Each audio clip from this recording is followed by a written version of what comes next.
The Broncos will try to right the ship at Mile High on Sunday, but it will be with their backup quarterback, Brett Rippon, against a red-hot Jets team coming in with a slew of weapons.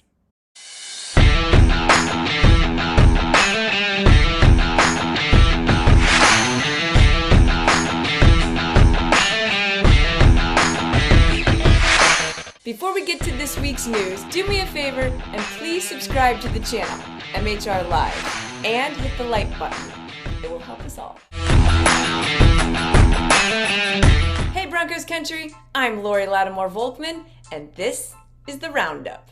The overtime loss to the Chargers on Monday night and the hamstring injury to Russell Wilson has made for a tough week at Dove Valley. But this is the NFL, and you can't cry over a loss. You just have to get ready for the next game. And that next game for the Broncos is the Jets, Jets. And it's a 4-2 Jets team, by the way, that just beat the Green Bay Packers on the road. So they're playing with confidence and coming in on fire, unlike the Broncos. In fact, Jets coach Robert Saleh may be the only person on the planet who actually thinks this Broncos team is super close to pulling it together. Regardless, he's hoping the Broncos can hold off on getting it together for just one more week. Nathaniel Hackett is as good as anyone in terms of getting people open and creating schemes that stress you. And so when you watch the tape, there's a lot of hard concepts to defend as we watch it. So in that regard, check. The players are doing a really nice job executing. They are centimeters off in terms of creating 3 or 4 plays a game where they could be averaging 30 points a game. They've been in the red zone as much as anyone. They're just not scoring. They're not getting it across the goal line. And it's not just scoring, but there's some freak things that are happening where they're not even getting points out of their drives to the red zone. And I think if we can just try to hold them off for one more week, that'd be good. Broncos country, however, is praying that this is the game the team figures it all out. Earlier this week, Wilson told the press he truly believes the offense is not as far off as we think. We have to stay focused on the details, stay focused on doing the little things right, and making plays. I think that when we get opportunities to close out games, I think I was looking up this morning. I said, how many games have we had? What have been the scores of the games? I think that out of five of the 6, it's been 8 total points difference, total. So to me, I look at that as a positive thing in a sense that there's a lot more we can do. We can break these games away, especially how great our defense is doing.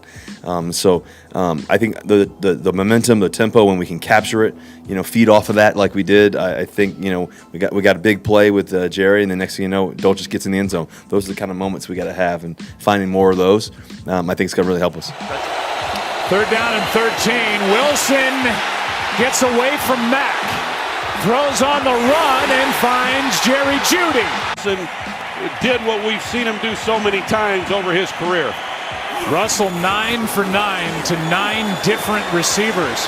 Wide open Dulcich. First game in the NFL. Touchdown. I think when it comes to close games, I think there's a few things. Number one, I think it's just continual discipline and just relaxing your mind in tough moments. I think the second part of it is,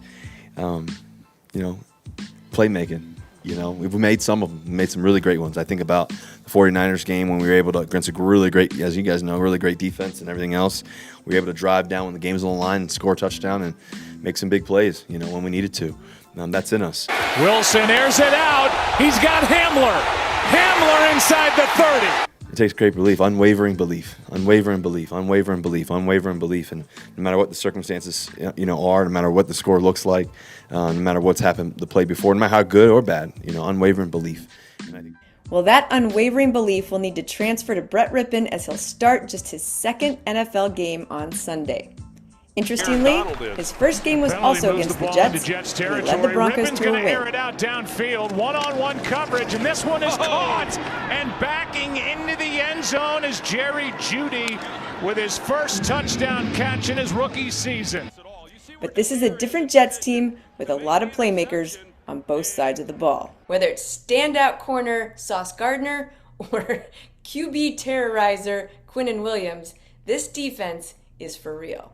And Wilson and the offense are going to have to play 1,000 times better to avoid disaster.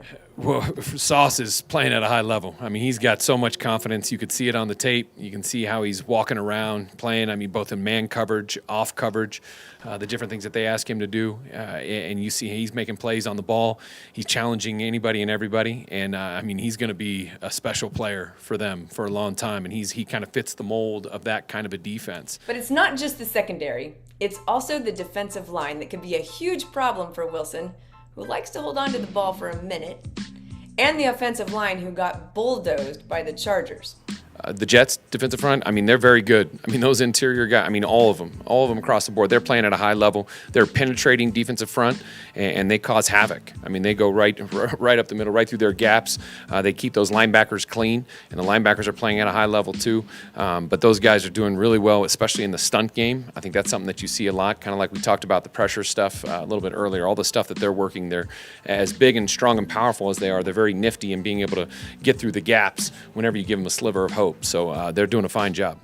One of the offense's biggest obstacles this season has been third down conversions, having completed only 28% of its third downs on Monday night. Pathetic. Especially this past game, we had a plan going in there. We wanted to be in those manageable third down situations. We wanted to be efficient. We didn't want to be behind the sticks. And when you have those third down that are manageable, that kind of 3rd and 1 to 6 world, that's where you have to be at your best, and that's where you have to be sure you're converting. And throughout that game the other night, that's not where we excelled. We weren't good enough on third down, and that was when you really looked at it. We had the penalties. That was kind of a whole team thing, but we were doing some good things in the run game, and a lot of the plays that we didn't get was because we couldn't convert on third down. So that's where we have to be better. Yes, you do.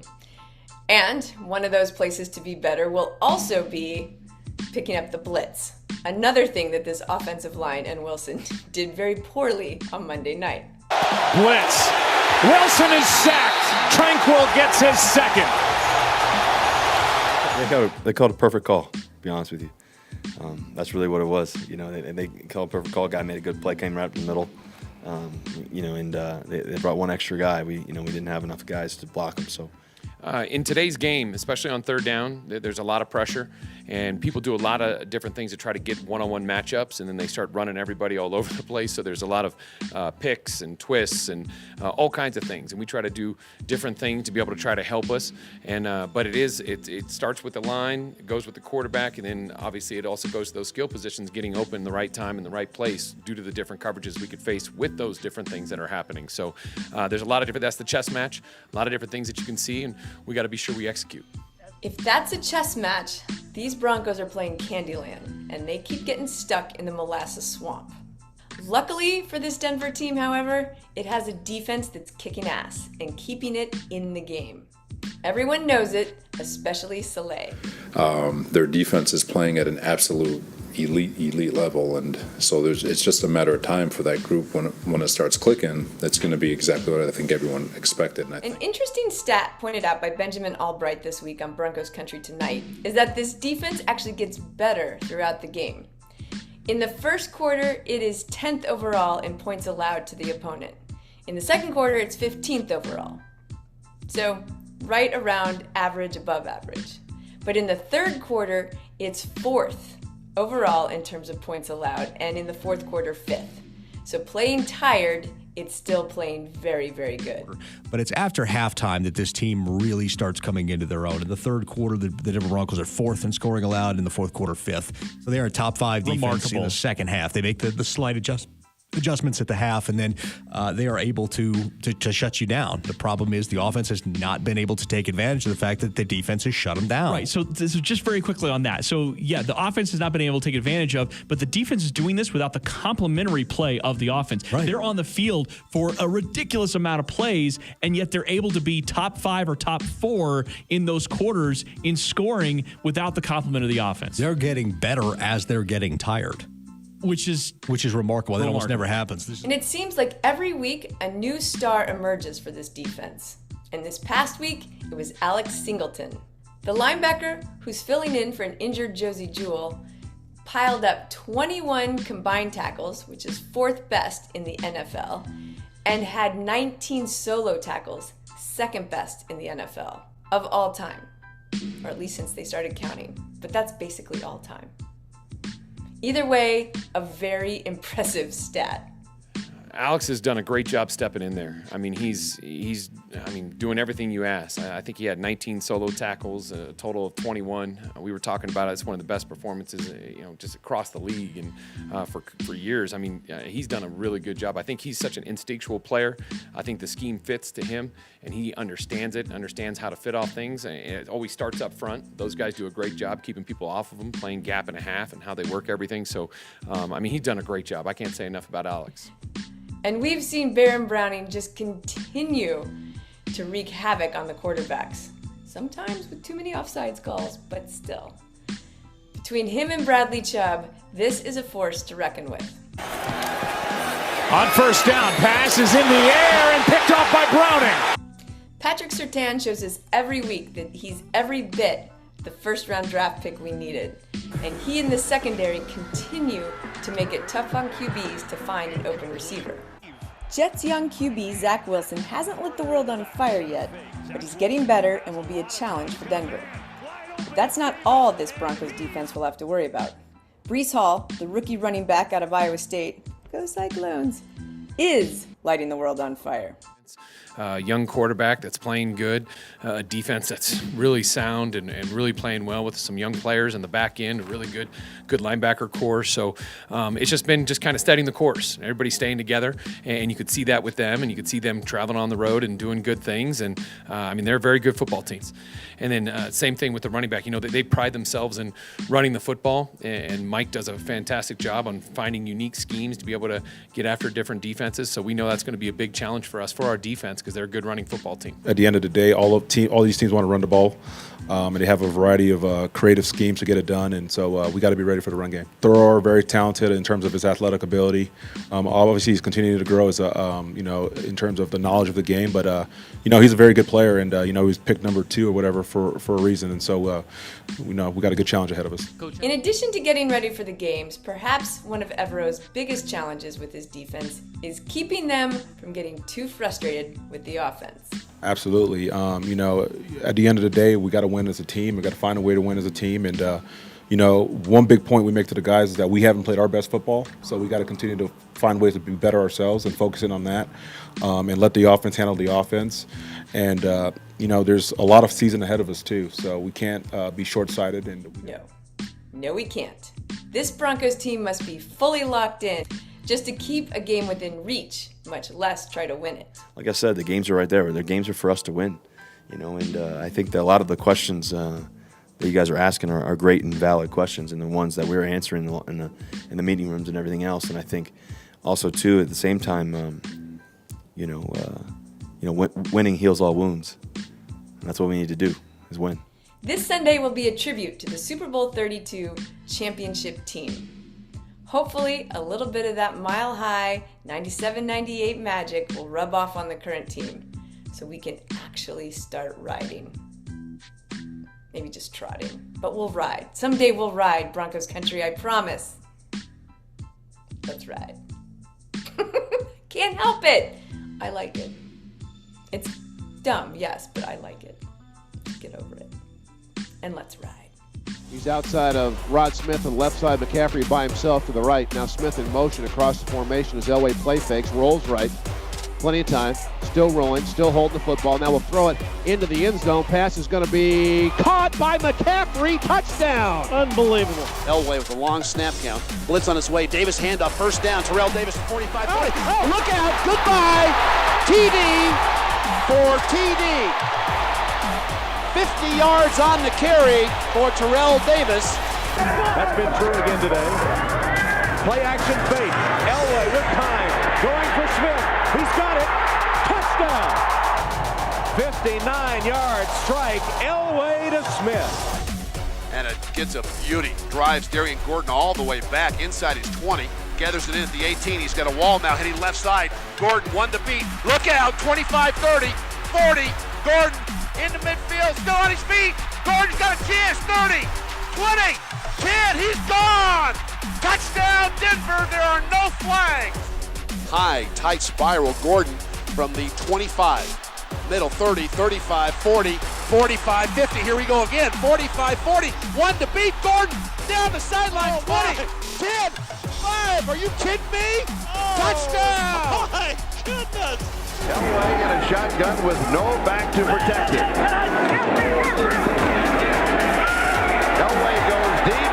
Shannon Sharp picks it up. Double coverage. Heads to the end zone. He is there. Over 4,000 career yards for Davis, faster than any Bronco back to that point. Play fake.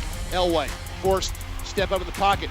Lobs one deep down the field. Wants Rod Smith, who's double covered. Smith, great catch! An unbelievable catch by Rod Smith. 4th and 2, clock moving at 22 seconds remaining in the game.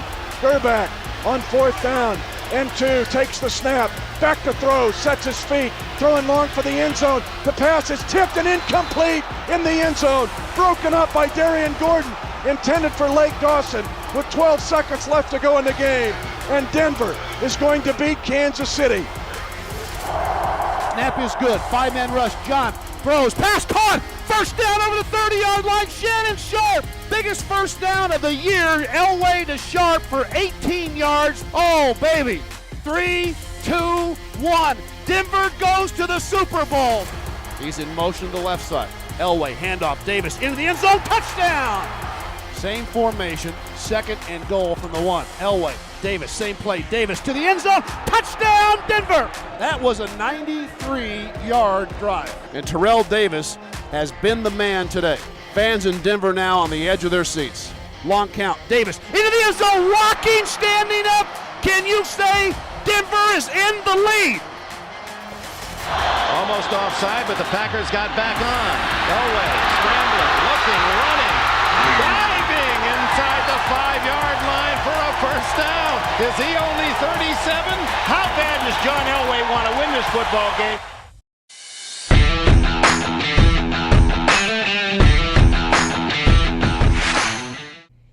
Dulcich might want to contest.